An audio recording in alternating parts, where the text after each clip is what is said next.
तुम्ही हापूस जो खाता ह्या मार्केटमध्ये, तो हापूसचा जर तुम्ही वास घेतला तर अगदी नाकाजवळ आंबा घेतल्यानंतर किंवा नेल्यानंतरच तुम्हाला वास येणार.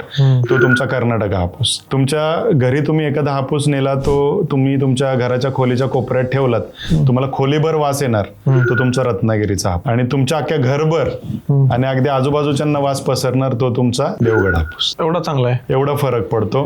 भौगोलिक वातावरण, तिथली भौगोलिक रचना तशी आहे, त्याच्यामुळे आंबा तसा तयार होतो. अगदी बरोबर. देवगड जो आहे, देवगड तसं पाहिलं तर कातळ प्रदेश, म्हणजे डोंगराळ भाग आहे देवगड. बरोबर. म्हणजे तो हाय प्लेट्यू झोन आपण म्हणतो, सह्याद्रीच्या वरचा भाग आहे थोडासा, आणि लाल कातळ जमीन आहे. तिथे पाहायला गेलं तर माती कमी आहे, आणि तिथल्या ज्या लागवडी आहेत त्या अगदी डोंगरात आहेत. बघितलं मी. म्हणजे डोंगरामध्ये त्यांनी दगड फोडलाय अक्षरशः ब्लास्टिंग लावून, आणि त्याच्यामध्ये माती भरून हे आंब्याचं उत्पन्न घेतात. आज सुद्धा देवगडमध्ये एक आंबा लागवड करायचं म्हटलं तर पूर्ण खर्च 5,000 ते 6,000 रुपये येतो एका रोपाला देवगडमध्ये. कारण दगड फोडणं, त्याच्यामध्ये बाहेरून माती आणून भरणं, त्याच्यामध्ये आंबा लावणं, त्याला परत साईडने, त्यांना एवढं स्ट्रगल आहे, एवढं स्ट्रगल आहे देवगड आंब्याला, आणि देवगड आंब्याला तेवढी किंमत पण आहे.